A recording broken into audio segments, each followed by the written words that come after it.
गुरुजी मैं राजस्थान से बोल रहा हूँ। हाँ हाँ, बोलिए बोलिए। मैं आपसे आपका ये जो वीडियो आता है सुनता हूँ, लगभग 10-11 महीना हो गया है। हाँ हाँ हाँ हाँ। तो मेरे को जो श्यार नाम कहते हैं वो मैं आपका जो वीडियो सुन रहा हूँ, आपसे जुड़ा हुआ हूँ 10-11-12 महीना से। हाँ हाँ हाँ हाँ। तो मैं रोज 4-5 रोज वीडियो सुनते रहता हूँ वाह। और बस बहुत अच्छा लगता है मेरे को भी, शांति भी है, आत्मा में शांति भी है, बहुत अच्छा भी लगता है। तो मैंने सोचा थोड़ा गुरु जी से बात कर लेते हैं, दर्शन भी हो जाता है बात करते हैं तो। हाँ, और आपका जो वीडियो सुनते हैं उसमें बता रहे हैं कि जो जैसे जब तक श्यार नाम प्राप्त नहीं होता है, जब तक बात करने का भी ऐसे नकार बताते हैं, लेकिन मेरी आत्मा इच्छा हो गई कि थोड़ा गुरु जी से बात कर लेता हूँ। बोलिए बोलिए।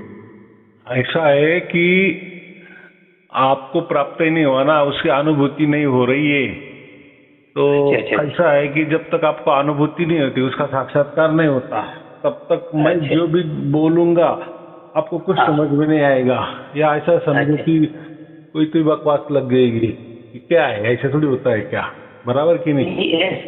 ऐसा तो नहीं है गुरुजी, ऐसा तो नहीं है। मेरे को थोड़ा समझ में तो आता है कि अनपढ़ इंसान हूँ, पढ़ा लिखा तो नहीं हूँ मैं। हाँ हाँ हाँ। मैं पढ़ा लिखा तो नहीं हूँ, ऐसे छोटी कैपेसिटी का इंसान हूँ, ऐसे कोई बड़ा इंसान भी नहीं हूँ, नहीं पढ़ा लिखा हूँ। हाँ, जो भी है थोड़ा सा 1-1.5 साल क्लास में गया था स्कूल में, ज़्यादा पढ़ा लिखा नहीं हूँ। ठीक है, जो भी है, लेकिन यहाँ कोई पढ़ाई की कोई जरूरत नहीं है, यहाँ अनुभूति का विषय है। ऐसा नहीं है कि अनपढ़ आदमी को परमात्मा मिलता ही नहीं है, या जो बहुत होशियार है उसको ही परमात्मा मिलता है। होशियारी से क्या हो जाता है, होशियारी से हम ज्ञान अर्जित करते हैं, बहुत सारा ढेर सारा ज्ञान अर्जित करते हैं, इतना ज्ञान अर्जित करते हैं, परमात्मा तो बाजू रह जाता है, अनुभव बाजू रह जाता है, परमात्मा का अनुभव बाजू रह जाता है, और वो वाद विवाद में ही उसका समय ये कर लेता है, माने और उसको संशय ज्यादा आते, यार फिर ऐसा है तो फिर वो ऐसा होना चाहिए, फिर वैसा है तो फिर वैसा होना चाहिए, तो फिर वो ज्यादा उसका तर्क लगाता है, और तर्क में उल्टा वो ज्यादा खाई में जाता है, ऐसा समझो। क्योंकि ये अनुभूति का विषय होता है, परमात्मा जो होता है, जो हम जागृति कहते हैं, वो अनुभूति का विषय होता है। और वो जो अनुभूति है वो वहाँ कोई ज्ञान का काम नहीं है, माने मैंने कहा कि बुद्धिशाली का काम नहीं है कि बहुत बुद्धि है तो जल्दी उसको प्राप्त हो जाएगा, और कम बुद्धि है अब उसको नहीं प्राप्त हो जाएगा।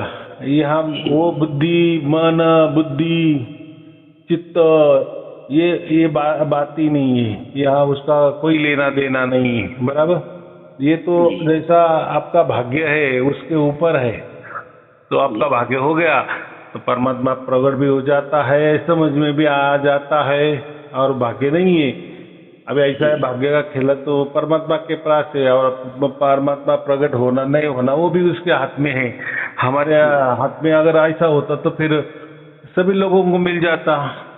कोई जब से किसी गुरु की कृपा दृष्टि से कोई सेवा करके, कोई अपने आप पर बंधने लगा के, या कोई मान्यता में, कोई विचारों में चले और परमात्मा प्राप्त हो जाएगा, तो फिर तो बहुत सारे गुरुआ लोग हैं, बहुत सारे मंत्र तंत्र भी देते हैं, ध्यान लगाते हैं, बराबर, कई साधना करवा लेते हैं, बंधने लगाते हैं, सेवा करवा लेते हैं, सेवा बोलते हैं, ये करो वो मत करो, ये ऐसा करो वैसा करो, तो इसमें कहाँ किसी को मिल गया। वो तो उल्टा ऐसा मानते हैं कि बस हमने गुरु किया, गुरु ने मंत्र दे दिया, हमारा मोक्ष हो गया, गुरु ने कोई साधना बता दी, कोई बंधने लगा दी, बस उसी सबसे चलना, परमात्मा मिल गया।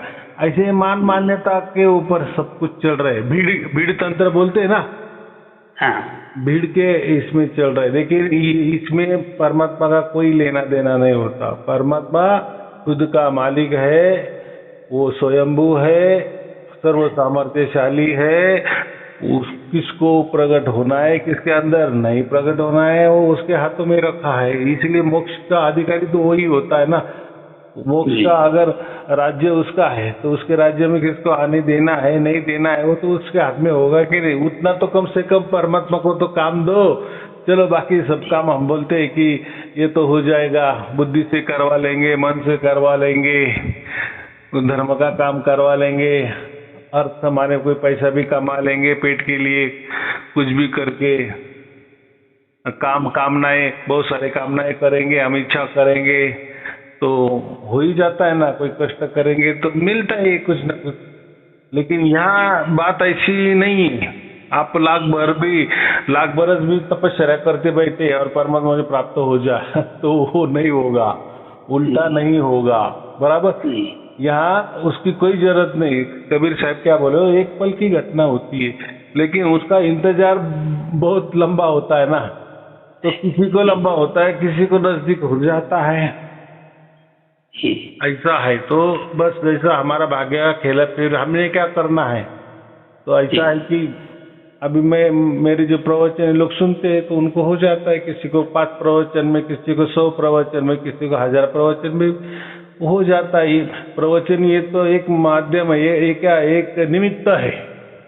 इसमें कोई प्रवचन में कोई राम नहीं है, माने कोई इसमें कोई आप कहेंगे तो आपको राम मिलेगा ऐसा कुछ नहीं है। या ऐसी कोई टेढ़ी मेढ़ी भाषा भी नहीं है, कोई सुसंस्कृत भाषा भी नहीं है, या कोई तार्किक भाषा भी नहीं है, कोई व्याकरण युक्त भाषा भी नहीं है ना। मुझे हिंदी का इतना ज्ञान भी है, या जो जिससे परमात्मा मिलता है उसके बारे में मुझे कुछ मालूम नहीं है। लेकिन इतना ही गॉड गिफ्ट है या दैवी देनगी है कि बस मेरे प्रवचन सुन के लोगों को हो जाता है। बस इसमें इतना ही महत्वपूर्ण है। बराबर। और जब भी हो जाता है, जब भी आपको उसका साक्षात्कार हो जाएगा, उसकी अनुभूति परमात्मा की हो जाएगी, सार शब्द आपके अंदर प्रकट हो जाएगा, तब उसका ज्ञान भी आपे आप आपको आ जाएगा। फिर उसमें संशय रहता ही नहीं है। जब तक संशय, समझो आपको सार शब्द भी प्राप्त हो लेकिन आपको मालूम ही नहीं कि यही सार शब्द होता है, तो और संशय है तो समझना कि अभी कुछ तो भी खेला बाकी है। बस डटे रहो, डटे रहो, डटे रहो, माने प्रवचन सुनते रहो। तो प्रवचन क्या है, जो 1000 लोगों को प्राप्त हो गया है, 1000, 2000, 3000 लोगों को प्राप्त हुआ है, उन्होंने उनके अनुभव बताए हैं। यही प्रवचन है हमारा। डायरेक्ट उसको क्या बोलते हैं हम, प्रैक्टिकली। और ऐसा प्रैक्टिकली कोई नहीं करता ना।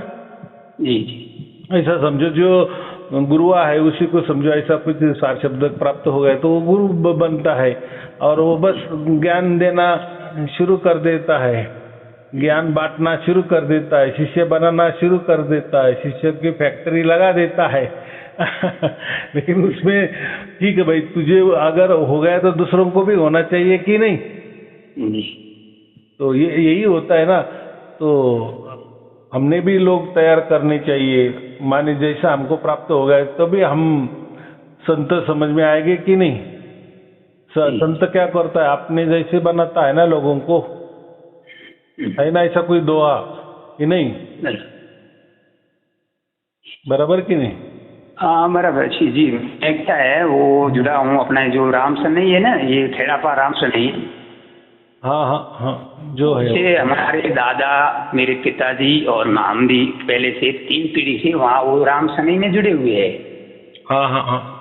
तो कुछ हमारे संबंधी लोगों ने भी बताया और आपका फोन में कोई वीडियो आया, मेरे को अच्छा लगा तो मैंने सुनना चालू कर दिया। और सारे प्रवचन आपके सुने, कम से कम 500-600 प्रवचन मैंने सुन लिए। हाँ हाँ हाँ। तो बहुत अच्छा लगा मेरे को। उसमें आपकी जो सारे प्रवचन बहुत अच्छे लगे और मेरे को दिमाग में भी अच्छा रहा और तबीयत भी अच्छा रहता है, हर तरीके से शांति भी रहती है। बहुत अच्छा लगा कि भाई सबसे बेस्ट आपका जो प्रवचन है वो सबसे बेस्ट लगा मेरे को। जितना आप संसार के अंदर जो सुनते हैं गुरु लोग तो बहुत है, वो ऐसा कर दे, वो ऐसा कर दे, तो मेरे को आपका जो प्रवचन लगा परमात्मा की तरफ से आप बता रहे तो बहुत अच्छा लगा। ऐसा है हमारे यहाँ, ऐसा समझो दोनों काम होते हैं। ज्ञान भी देते हैं हम, ऐसा नहीं है। ज्ञान के साथ साथ आपको जो प्राप्त होना वो भी हो जाता है, लेकिन वो जो प्राप्त होता है वो मेरे द्वारा नहीं होता, वो परमात्मा के द्वारा ही हो जाता है। बस यही यहाँ हमारे यहाँ थोड़ा सा अलग है। और बाकी के यहाँ वो सिर्फ ज्ञान बटोरते हैं, ध्यान को बैठा देते हैं, कोई मंत्र रटने को कहते, जाप करते, आप जापा करते चलो, गुरु की सेवा करते चलो, बस उनके यहाँ इतना ही। और वो किए तो वो बोलते हैं कि आपको मोक्ष हो गया, ऐसा मान के चलना ना। तो ऐसी दर की दर पीढ़ी जाती है, किसको क्या मिला नहीं मिला क्या समझ में, उसकी कोई परीक्षा भी नहीं ना।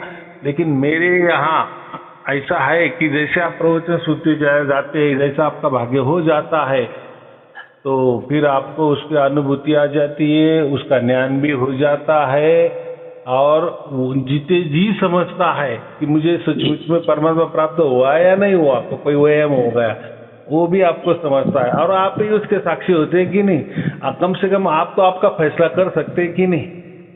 आज तक तो हमने दूसरों को फैसला दे दिए ना, गुरु लोगों के हाथ में दे दिया, तो गुरु बोलता है हाँ ये ले लो मंत्र मोक्ष हो जाएगा, ये ले लो साधना मोक्ष हो जाएगा, ये ले लो ध्यान मोक्ष हो जाएगा, या ऐसी बंधने लगा दो हो जाएगा मोक्ष। लेकिन वो उसका कुछ आता पता ठिकाने नहीं ना, माने उसका कोई हम गारंटी कहते, थोड़ी झलक तो कुछ तो भी होना चाहिए ना, वो कुछ नहीं होता है। और जो भी झलकियाँ होती है तो वो बदलने वाली होती है। आज ऐसा हुआ तो कल वैसा दिखा, तो परसों ऐसा आवाज आ गया, वो कई बात है कि वो तो हम सपना भी ऐसे देखते हैं, ऐसे हर रोज की जिंदगी में ऐसे कुछ तो भी छोटे मोटे हाथ से तो हमारे से होते, आध्यात्मिक वाले हाथ से होते, ऐसा समझो, बराबर कि नहीं।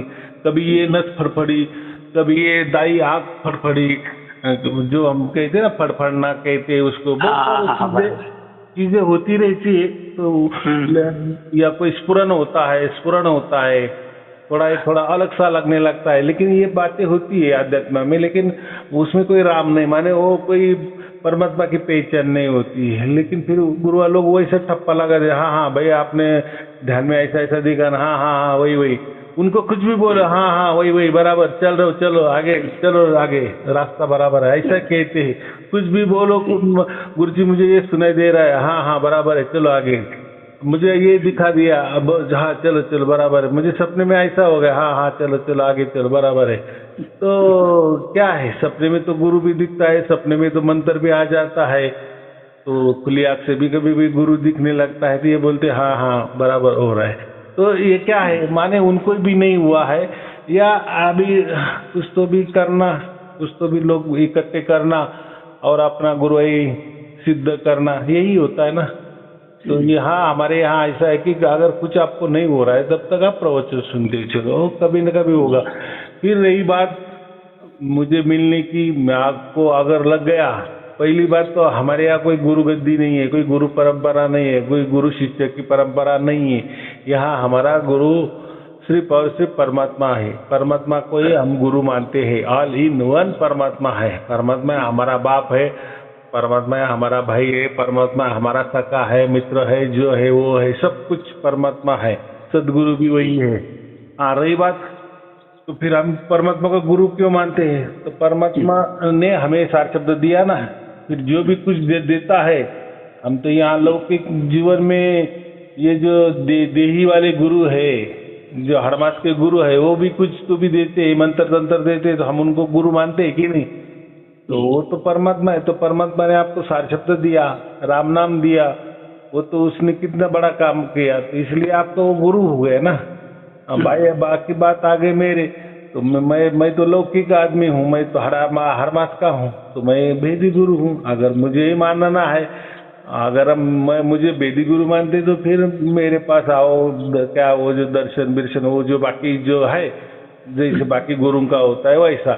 लेकिन बाकी गुरु और हमारे गुरु में अंतर कैसा है कि हमारा गुरु परमात्मा और हम यदि ही गुरु है, आपको मार्गदर्शन किया, तो इसलिए आप धन्यवाद करने के लिए, शुक्रिया करने के लिए हमारा पास आ सकते हैं, दर्शन ले सकते हैं। उसमें तो क्या है, हम तो किसी के पास भी जाते हैं, मेहमान भी बनकर जाते हैं कि नहीं किसी घर में। तो ये तो सिंपल बात है, उसमें कोई ये नहीं है। लेकिन और ये बाकी लोग ये गुरुवाई करते हैं, गुरुवाई माने खुद को ही परमात्मा घोषित करते हैं ना, फिर वो बोलते हैं कि आ जाओ कि हम ही परमात्मा है। तो असल में वो तो परमात्मा दिखाते नहीं है, उसकी अनुभूति कराते नहीं है। एक तो पहली बात, उनको ही उसकी अनुभूति नहीं हुई है, बराबर, ऐसा उसका मतलब है। अगर सचमुच में उनको सार शब्द की प्राप्ति हो जाती, राम नाम मिल जाता, तो गुरुवाई करते नहीं ना। फिर वो भी मेरे जैसे ही बोलते, फिर उनकी भाषा भी चेंज हो जाती ना कि नहीं नहीं हम सबका एक ही परमात्मा ही गुरु है, बराबर। तो ये तो वो लोग नहीं करते ना, खुद परमात्मा। तो फिर जो भी लोग उनसे जुड़े तो उन्होंने वो कैसे परमात्मा के पास जाएंगे, या उनको कैसा परमात्मा समझ में आएगा? क्योंकि उनकी राह में ये इन्होंने हड़थला किया ना, रोड़गा डाल दिए, ये खुद ही रास्ते में आ गए और हमारा रास्ता ही बंद किया। भाई मैं ही परमात्मा हूँ, कहाँ जा रहे हो? कोई इधर उधर परमात्मा नहीं होता। अरे भाई हाँ, ऐसा कैसा परमात्मा अगर कण कण में है, तुम्हारे अंदर है, मेरे अंदर है, तो सबके अंदर है ना। तो फिर तुम जैसे गुरु बन गए, तुमको कुछ अनुभूति हुई होगी इसलिए तुम गुरु बन गए, वैसे अनुभूति तो मुझे भी होनी चाहिए, क्योंकि उसी आसमान के नीचे तुम रहते हो, वही हवा पानी तुम लेते हो जो हम भी लेते हैं, हम भी खाना खाते, आप भी खाते हो, तो दोनों में तो कोई फर्क नहीं ना।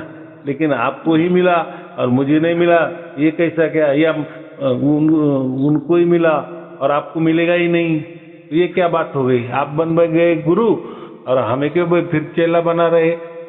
खुद कबीर साहब भी लोगों को, जितने भी उनको मानने वाले लोग थे, तो वो खुद क्या कहते कबीर जी, लोगों को संतो कहते थे ना, साधो कहते थे ना।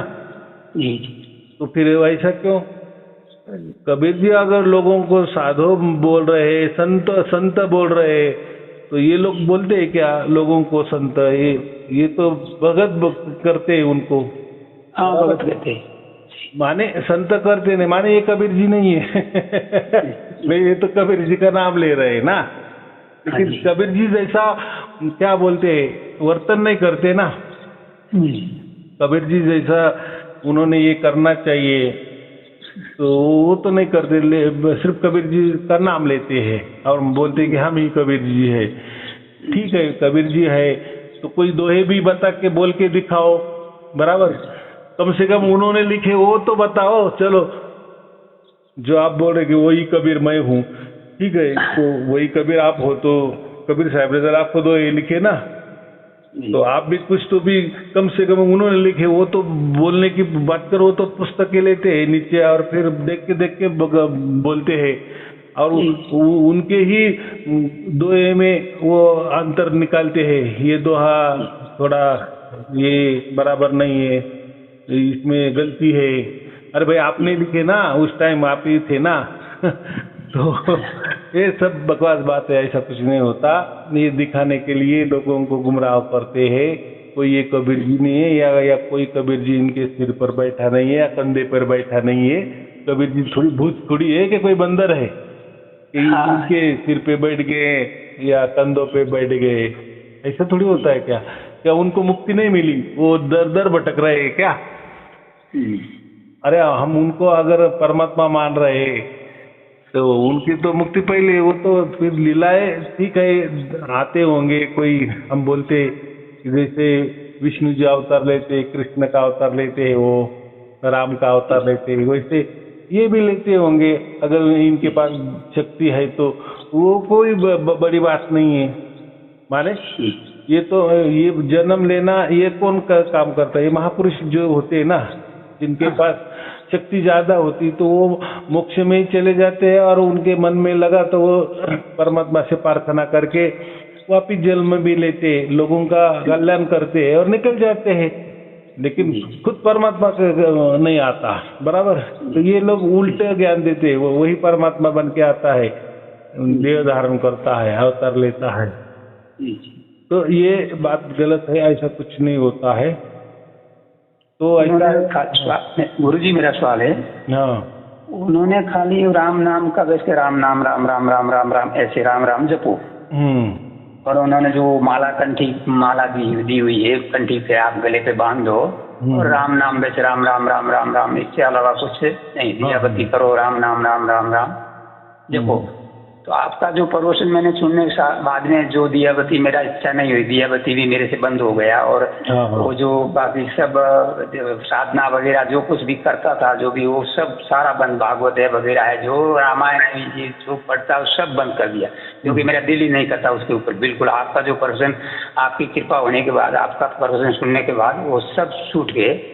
कुछ अगरबत्ती दिया बत्ती ऐसा जो करते थे कुछ भी नहीं करता मैं, खाली आपका प्रवचन सुन रहा हूँ। एक दो सुबह सुनता हूँ, एक दो शाम को सुनता हूँ और सुनते रहता हूँ। और तो सीधी सी बात है भेरी ना, गुरु जी मान के, मैं आपको भेरी गुरु जी मान के ही ऐसे सुन रहा हूँ। तो जैसा कोई हम बोलते ना लड्डू लड्डू लड्डू, तो लड्डू लड्डू बोलने से थोड़ी लड्डू से पेट भरने वाला है क्या, बोलने से थोड़ी पेट भरने वाला है क्या जी। तो वैसे राम राम करके थोड़ी राम अंदर उतर आता है क्या। वो तो एक परमात्मा का नाम है राम, जो कन कन में रमता है, रमने वाले को राम कहते हैं। कितनी क्या बोलते सीधा गणित है, उसमें क्या है। तो ये ऐसा जैसे पानी पानी बोलते तो पानी पानी का जाप किए तो पानी मिलता है क्या, हमें मिलेगा क्या। सोना सोना करके सोने सोने का जाप करे तो हमें सोना मिलेगा क्या। ये नाम है। तो ऐसा राम राम राम करके कुछ नहीं होने वाला।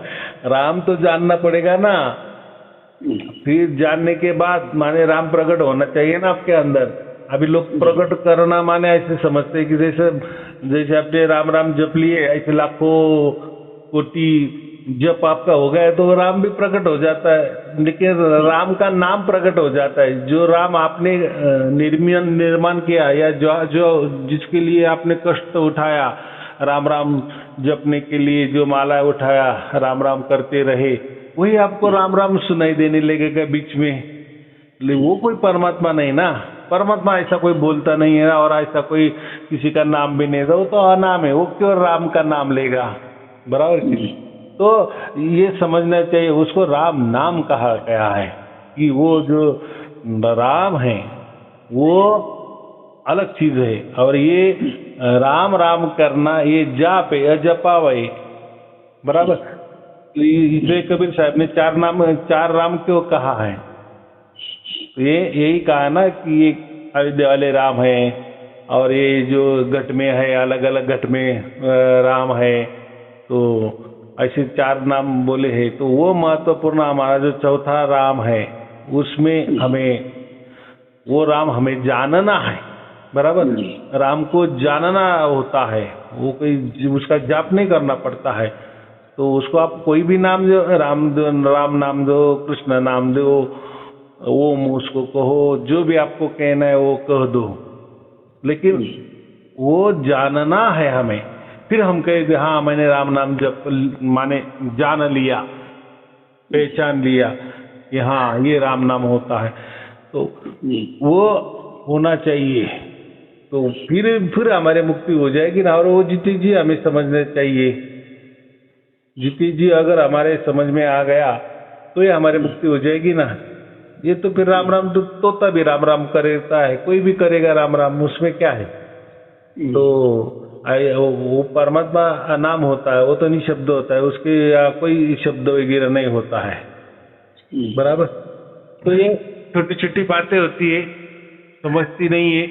तो ठीक है, आपको सब प्रवचन में तो सब समझ में आ जाएगा लेकिन धीरज रखो।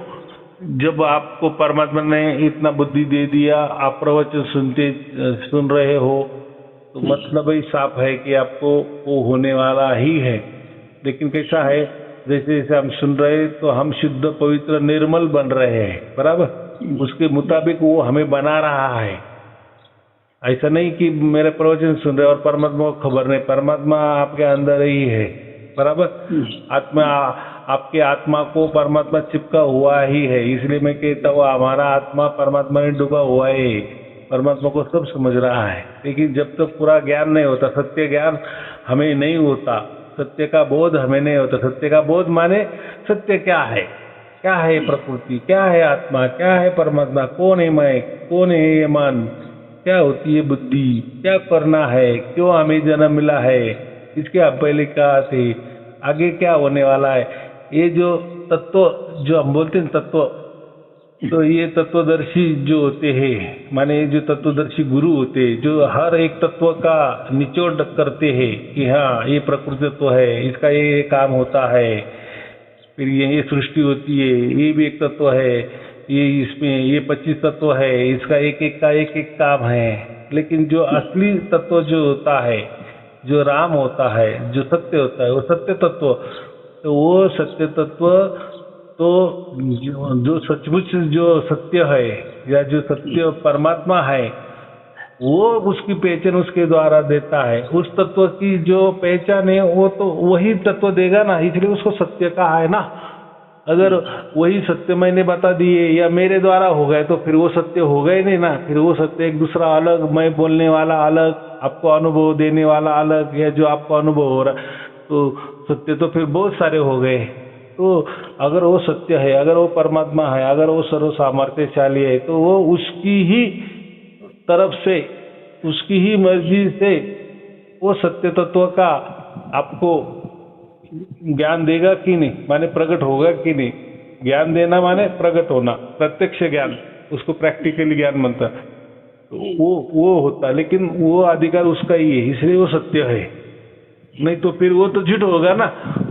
समझो मैंने आपको सत्य का ज्ञान कर दिए, तो मैंने आपको ज्ञान दिया, सत्य का ज्ञान दिया, लेकिन उससे आपको सत्य की कोई आपके अंदर कोई सत्य प्रकट नहीं होगा, माने वो परमात्मा कोई प्रकट नहीं होगा। तो अगर मैंने ऐसा कर दिए, आपके अंदर वो परमात्मा को प्रकट कर दिए, तो परमात्मा से बड़ा तो मैं हो गया ना। जी जी, मैं तो आपको भी दे सकता हूँ, वो परमात्मा दूसरों को भी दे सकता, सबको देने वाला। फिर परमात्मा तो एक वस्तु हो गई, बांटने वाली वस्तु, आ जाओ मैं दे रहा हूँ, तो परमात्मा बिकाऊ हो गया, माने एक बाजार की वस्तु हो गई। ऐसा थोड़ी सत्य होता है का। सत्य का मतलब वो सब कुछ, उसका सामर्थ्य ही इतना होता है ना, इसलिए उसको सत्य कहा गया है। तो वो उसके तरफ से, उसके मर्जी से, उसके मालिकाने हक से वो हमारे अंदर प्रकट होता है, बराबर। इसलिए तो हम वो सत्य, तो ये तत्वदर्शी जो होता है ना, उसका वो काम होता है। सब जो तत्व है ना, 5-25 तत्व जो भी है, हम उसको प्रकृति कहते हैं, 5-25 प्रकृति जो है ना, तो ये वो एक एक तत्व है। तो सभी तत्वदर्शी आपको बता सकता है, लेकिन जो तत्वदर्शी सचमुच में तत्वदर्शी है, या गुरु बन के बैठा है, या गुरु खुद को बोल रहा है, तो उसने भी ये बोलना चाहिए कि ये जो परम तत्व जो है, माने जो परम तत्व का मतलब है परमात्मा है, या वो सत्य तत्व है, तो वो उसके मर्जी से ही आपके अंदर प्रकट हो जाएगा। तो बाकी तत्व तो वो बोल सकता है, समझा दे सकता है, क्योंकि प्रकृति में तो प्रकृति समझा दे सकता है कि नहीं, ये प्रकृति ऐसी है वैसी है। 5-25 प्रकृति जो भी है, मन बुद्धि चित्त अहंकार से लेकर शब्द स्पर्श रूप रस गंध, ये जो पंचमहाभूत है, ये सब प्रणाली है। ये जो 25 तत्व है, ये तो कोई भी बता दे सकता है, समझो। तो उसको हम तत्वदर्शी कहते हैं, उसको तत्वों की मालूमात है, पूरा के पूरा उसको ज्ञान है, निचोड़ उसको सब मालूम है। लेकिन जब परम तत्व की बात आती है, तो उसने ही कहना चाहिए कि हाँ, यहाँ ये तो मेरे हाथों में नहीं है। अगर सत्य ही मेरे हाथों में आ गए, तो फिर सत्य का मतलब ही कुछ नहीं रहे ना, सत्य की कीमत डाउन हो गई ना। मेरे हाथ में आ गया, मैं आपको दे रहा हूँ सत्य, ये ले लो। सत्य दूसरों को भी दे सकता है, एक को दिया तो फिर दूसरों को भी दे सकता हूँ ना, वो तो टुकड़ा टुकड़ा हो गया फिर। तो वो उसकी तरफ से हो जाता है, वो तत्व का जो ज्ञान है, तो वो उसकी तरफ से। इसलिए श्री कृष्ण जी ने अर्जुन को कहा ना कि अगर तुझे तत्व जानना है ना, बारीक बारीक बातें जानना है, कितने तत्व होते हैं, कैसे कैसे होते हैं, उसका कार्य क्या है, वो बहुत लंबा विषय होता है। इसलिए वो बोलते हैं कि वो सब कुछ बोल देंगे, लेकिन ये जो परम तत्व है ना, ये मुझे मालूम है। और जो जिसको भी परम तत्व जिसके अंदर में प्रकट हो गया ना, वही खुद श्री कृष्ण हो गया, और वो खुद भी तत्वदर्शी हो गया। देखो तत्वदर्शी किसे श्री कृष्ण ने कहा है, जिसके अंदर परमात्मा प्रकट हो जाता है ना, माने वो सत्य जो परम तत्व है उसके अंदर प्रकट हो जाता है, तो वो खुद तत्वदर्शी बन जाता है ना। तो जो तत्वदर्शी है, माने उसको अनुभव है। माने देखो वो 5-25 सब जो प्रकृति है, 5-25 जो तत्व है, वो तो सब कुछ बता देता है, लेकिन जो आखिरी वाला परम तत्व है, वो भी उसको प्राप्त होता है। लेकिन वो उसके लिए वो कहता है कि देखो भाई मैंने तो बाकी सब कुछ बता दिया, लेकिन ये परम तत्व जो है ना वो तुझे ही प्राप्त करना पड़ेगा। तो माने वो तुम्हारे अंदर ही प्रकट होगा और वो उसकी मर्जी से होगा, बराबर। हाँ, वो मैं नहीं दे सकता। तो ऐसा है कि तत्वदर्शी किसको कहते हैं कि तत्वदर्शी को वो परम तत्व भी जिसके अंदर प्रकट हो जाता है, माने जिसके अंदर सार शब्द प्रकट हो जाता है वही तत्वदर्शी होता है, बराबर। क्योंकि आखिरी वाला परम तत्व उसने जान लिया तो बाकी तो तत्व तो ये तो हाथों का मैल है, माने ये तो ज्ञान वाला विषय है ना। लेकिन वो जो तत्व है वो परम ज्ञान वाला तत्व है और वो उसके मर्जी से ही हो जाता है और उसके साक्षी हम खुद हो जाते हैं। तो अभी आपको समझ में आ गया कि तत्वदर्शी कौन होता है, कि जो सभी तत्व उसको मालूम होता है और वो परम तत्व का जो मुख्य तत्व जो परम तत्व है जिसको हम सत्य कहते हैं या सत्य तत्व कहते हैं, ऐसा समझो। तो सत्य जिसके अंदर प्रकट हो जाता है वही सत्य पुरुष होता है, उसको हम क्या बोलते हैं, तत्वदर्शी। तो वो तत्वदर्शी बनता है। गुरु जी मेरा भी सवाल है, मैं आपसे सवाल ये कर रहा हूँ गुरु जी, आप मेरे ऊपर कृपा करो और करो। ये जो माला मेरे गले में डाली हुई है कंठी, हाँ, तो ये मेरे को रखनी या नहीं रखनी? ऐसा है, आपको पहली बात आपको वो तत्व जिस तत्व का दर्शन हो गया क्या, वो प्रकट हो गया क्या, सार शब्द प्राप्त हो गया क्या? नहीं हुआ ना। फिर जब तक आपको वो प्राप्त नहीं होता तब तक आप कैसा विश्वास रखेंगे? अभी मैं बोल रहा हूँ, चलो आप, मुझे एक भावना है आपकी कि आप बहुत अच्छे प्रवचन करते हैं या आपके प्रवचन में आपको सत्यता नजर आ रही है, ये भावने वाली बात है, ये भावना है और ये अच्छी भावना है। वो कोई बुरे भावना नहीं है, उल्टा मैं कहता हूँ ना कि मैंने प्रवचन सुनो, लेकिन अच्छी भावना है। लेकिन हमारा कैसा है, पहले जानो फिर मानो। उसका मतलब है कि आप पहले तत्वदर्शी बनो। तो तत्वदर्शी माने बाकी प्रवचन में तो मैं सभी तत्वों का तो बात करता ही हूँ, लेकिन ये जो परम तत्व है, ये जो परमात्मा है, ये परब्रह्म है, ये राम नाम है, ये सार शब्द है, तो वो उसके द्वारा ही होता है। बस जैसे ही वो आपके अंदर उतर जाएगा और उतर भी जाएगा, उसका ज्ञान भी साथ साथ आ जाता है। ये भी एक चमत्कारिक बात है। जब वो प्रकट होता है ना हमारे अंदर, तब उसके साक्षी भी हम होते हैं, उसके गवाह भी हम होते हैं और उसका ज्ञान भी हमें आ जाता है कि जो मुझे अभी प्राप्त हुआ, हाँ यही सार शब्द है, यही राम नाम है, यही परम तत्व है, बराबर। फिर आप मुझे बताओ कि हाँ, फिर मैं बताऊंगे तभी आप जो भी कुछ करते थे, पहले वाली माला बिला जपते थे, फिर वो आप निकाल दो या क्या करना है। तो आपको जब वो परम तत्व का अनुभव हो जाता है ना, तो आप ही खुद ब खुद इतने ज्ञानी बन जाते हो। ये पुस्तकी ज्ञान तो छोड़ दो, ये तो कोई भी, ये धर्म ग्रंथ का ज्ञान भी छोड़ दो, ये धर्म का पंथ का, ये गुरुआ लोगों का ज्ञान छोड़ दो, लेकिन वो परम ज्ञान भी आपको जब प्राप्त हो जाता है ना, तो आप ही आपका फैसला ले सकते हो। उतना आपकी ताकत, मैंने क्या कहा कि आप खुद तत्वदर्शी बन जाते हो, तो फिर दूसरों को कोई पूछने की भी जरूरत नहीं है, आप ही आपका निर्णय ले सकते हो। तो फिर वो निर्णय आप लेना, क्या करना है क्या नहीं, बराबर। लेकिन अभी आपको प्राप्त नहीं हुआ या उसके कगार पे हो, उस मार्गों पे हो और सही मार्गों पे हो, बराबर। आपकी जो दिशा है वो एकदम बराबर चल रही है, लेकिन उसका मतलब ऐसा नहीं है कि आप अभी कोई भी ये करेंगे। जब तक वो आपको प्राप्त नहीं होता, वो परम तत्व का बोध भी नहीं कहेंगे, अब हम प्रबोध ही कहेंगे, उसको परम बोध कहते। वो एक बार हो गया तो उसका उतना ज्ञान आ जाएगा, फिर आप डिसीजन करो और फिर उसका सवाल का जवाब भी आपको आप ही ले लेंगे, बराबर। और कुछ पूछना है? जी मेरे को ये पूछना है आपको, मेरे को दक्षिणा भेजने की है, तो मेरे फोन से तो मैं भेज नहीं पाता हूँ। हाँ हाँ। तो जो मेरी इच्छा है, काफी दिनों से इच्छा है कि भेजना है, लेकिन मैंने ये सोच रहा था कि जो चार नाम मेरे को प्राप्त हो जाए, गुरु जी से बात करूंगा, दर्शन करूंगा बात से, तो इसीलिए हुआ नहीं। फिर भी आज मेरी इच्छा हो गई कि गुरु जी आज बात करके मैं आशीर्वाद ले लेता हूँ।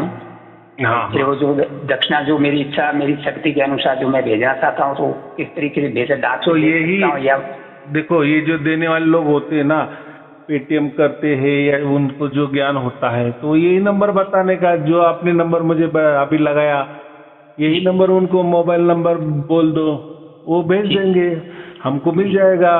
फिर उनको बोलो कि मैं मुझे वो पर्ची दे दो, तो बस ये पर्ची आपके व्हाट्सएप में लगा देने का, मैंने ऐसे ऐसी भेज दी। फिर कहीं से भी आप किसी के फोन से भी भेज सकते हो, लेकिन पर्ची लेना उससे, उसको बोलना कि मेरे व्हाट्सएप पे डाल दो, बस। फिर आप आपके व्हाट्सएप में आ जाने के बाद आप मुझे वो फॉरवर्ड करो, वो पर्ची मुझे दिखाई देगी।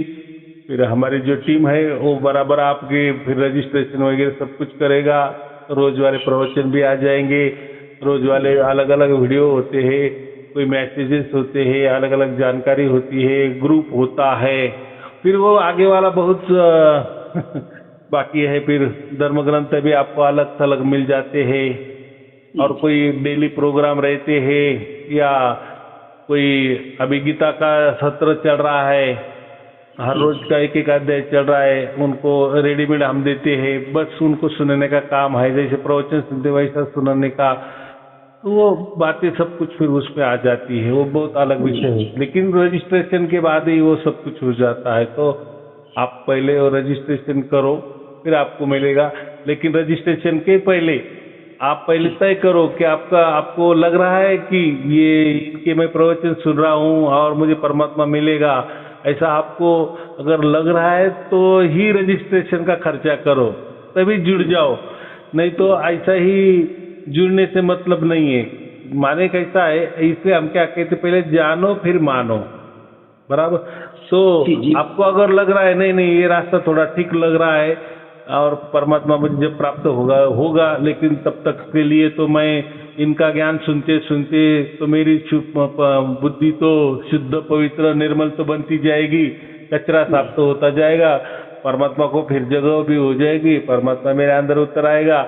ऐसा अगर आपको विश्वास है तो ही आप रजिस्ट्रेशन करो, बराबर। नहीं, मेरा सवाल है कि मेरे को बहुत अच्छा लगता है आपका जो प्रश्न सुनने के बाद, बहुत ही अच्छा लगता है। अभी कुछ जो मैं जय राम का नाम लेता हूँ, बागवत पढ़ता हूँ, सब छूट गया मेरे को, कुछ उसमें कुछ अच्छा नहीं लगता। जो आपका ही प्रवचन के जितना मैंने सुना है उतना मेरे को बहुत ही इतना अच्छा लगता है। सबसे बेस्ट आपका प्रवचन मेरे को अच्छा लग रहा है, इसीलिए तो मैं दिल से प्रेम से सुन रहा हूँ।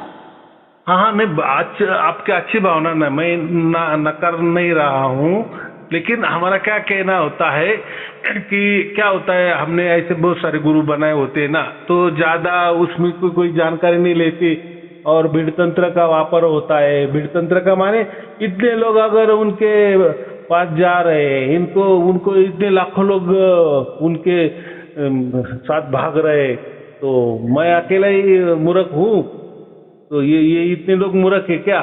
तो फिर क्या होता है, भीड़ जहाँ होती है ना, वहाँ हमारा विश्वास हो जाता है, और फिर वहाँ मिलता है नहीं मिलता है वो भीड़ को भी मालूम नहीं, देने वाले को मालूम नहीं, लेने वाले को मालूम, कुछ मालूम नहीं होता। लेकिन वो हम वहाँ जाने के बाद, अंदर घुस जाने के बाद, अटक जाने के बाद हमें समझता है, फिर पछतावा होता है, अरे यार तो यही बातें हैं, यही कोई मंत्र तंत्र की बातें, ध्यान की बातें, साधना की बातें, कोई नियम वगैरह लगाते हैं, कोई बंधने लगाते हैं, फिर आना जाना, कोई सेवादारी वगैरह वगैरह, फिर उसमें हम उलझ जाते हैं, और जो मिलना है वो तो कोई उसकी बातें नहीं करता, और किसने की तो वो गुरु खुद सामने आ जाते कि भाई मैं परमात्मा हूँ, बोलो अभी।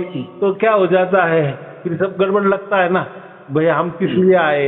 अगर हमें इतना मालूम है, बचपन से मालूम कि परमात्मा निर्गुण निराकार और सगुण साकार ये दोनों के परे होता है, पार होता है, तो ये तो हड़मास वाला आदमी बोल रहा है कि मैं परमात्मा हूँ, तो यहाँ कोई गड़बड़ है, ऐसा समझना। जहाँ भी कोई मंत्र तंत्र मिलता है ना, तो समझना।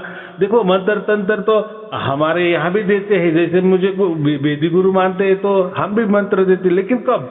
पहले आपको उस परम तत्व की प्राप्ति हो जाने के बाद ही ये है, लेकिन आपको वो प्राप्त नहीं हुआ और मंत्र तंत्र दे रहे और ऐसा कह रहे कि ये मंत्र तंत्र से आपको परमात्मा मिल जाएगा, वो झूठी बात है। कोई भी नाम से, कोई भी मंत्र से तो आपको परमात्मा मिलने वाला नहीं, कोई साधना से, कोई ध्यान से आपको परमात्मा मिलने वाला नहीं है। कोई आपके ऊपर बहुत सारे बंधने भी लगा दिए तो भी आपको परमात्मा मिलने वाला नहीं है। तो परमात्मा मिलना नहीं मिलना, कब मिलना नहीं मिलना, वो सर्वस्वी उसकी जवाबदारी है, माने परमात्मा की ओर से ही वो होता है जो भी कुछ होना है। और देखो वो मालिक है ना उसका भी चलने दो ना, क्या हम ही उसके मालिक है? हम तय करेंगे कि भाई इसके अंदर उतर जाए, उसके अंदर मत उतर जाए, ऐसा तो फिर वो मालिक नहीं हुआ, बराबर कि नहीं? तो वो करता है, वो उतरता है, वो दयालु है, परमात्मा दयालु है, वो बच्चों के ऊपर कृपा करता है। लेकिन बच्चा भी उतना समझदार होना चाहिए ना, सचमुच में उसके अंदर वो ज्ञान आना चाहिए, उतरना चाहिए, उसको समझना चाहिए कि परमात्मा क्या होता है, आत्मा क्या होता है, प्रकृति क्या होता है, क्या सच है, क्या झूठ है। कम से कम ये ऊपरी ज्ञान तो उसको आना चाहिए ना, उसकी थोड़ी मालूमात तो होनी चाहिए।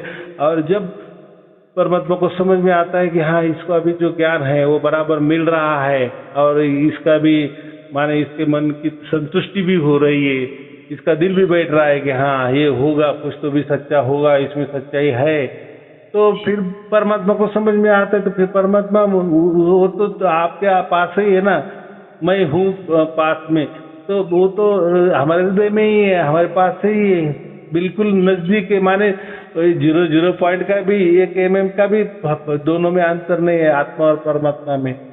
तो वो तो आपके पास ही, तो आपको उसको सब समझ रहा है ना, लेकिन वो कब प्रकट होता है, कब उसका वो दर्शन देता है या अनुभूति देता है, तो उसको सब समझता है कि हाँ अभी बच्चा सही रास्ते पे है, अभी ये मोक्ष चाह रहा है या मेरी प्राप्ति करना चाह रहा है, अभी इसको प्रकट होना अच्छी बात है, वो तय करता है। ऐसा मैं बोल रहा हूँ और होता है बराबर। इतने हजारों लाखों लोगों को हो गया तो आपको क्यों नहीं होगा? वो होगा, लेकिन उनको क्यों होता है इसलिए मैं कहता हूँ भाग्य का विषय। भाग्य का माने जहाँ सत्य ज्ञान हमें मिल जाता है और सत्य ज्ञान के ऊपर विश्वास भी हो जाता है, दोनों बातें होने। ज्ञान मिलना ये कोई सत्य बात नहीं है। ज्ञान तो फिर ऐसा धर्म ग्रंथ में पढ़ा है, गूगल में भी पढ़ा है, लेकिन उसमें ज्ञान के अंदर सत्य ज्ञान मिलना चाहिए, बराबर। हाँ, जब उसकी सीक्वेंस लग जाती है हाँ तो फिर बराबर फिर परमात्मा को समझ में आता है। परमात्मा फिर पल भर के घटना में वो हमारे अंदर उतर जाए, उसको हम सार शब्द कहते हैं, वो प्रकट हो जाता है। कितनी सहज बात है बस। और जीते जी हमें समझ में आ जाता है, हो गया हमारा उद्धार, हो गया हमारा मोक्ष, बराबर। तो जब तक ये नहीं होता तब तक आपका जैसा चल रहा है वो चलने दो। अगर आपके मन में कुछ कहा कि नहीं ये 4 बातों में ये बात नहीं करना, तो ठीक है वो मत करो, बाकी 3 चालू रखो। कभी लगा वो 3 में भी ये 2 नहीं आते तो ऐसे छोटे चलो, लेकिन थोड़ा विश्वास के साथ छोटे चलो, बराबर। लेकिन ऐसा नहीं होगा कि आप ये करते रहे तो फिर परमात्मा प्रकट नहीं होगा, ये झूठ बात है, ऐसा कुछ नहीं है। क्योंकि जैसा आपको अब प्राप्त नहीं हुआ है तो आप कैसा क्यों छोड़ रहे? मन आपका यही प्रश्न पूछेगा ना भाई, वो तो इतना चिल्ला के कह रहे कि पहले जानो फिर मानो। आपने तो अभी तक आपके अंदर सार शब्द ही प्रकट नहीं हुआ ना, आप किसके छोड़ रहे हो? तो भी एक गलत बात। इसलिए हम कहते हैं पहले जानो फिर मानो। उसका मतलब आप जो भी कर रहे हो करते रहो। जब ये घटना घट जाएगी फिर आपकी बुद्धि परम बुद्धि हो जाएगी, फिर उसके हिसाब से आपको क्या छोड़ना है क्या पकड़ना है वो सब कुछ मिल जाता है, सब मार्गदर्शन हो जाता है, बराबर। चलो ठीक है, आपको और आपके परिवार के लिए शुभ आशीर्वाद, मंगल आशीर्वाद, सत साहिब जी, सत साहिब जी, सत साहिब जी।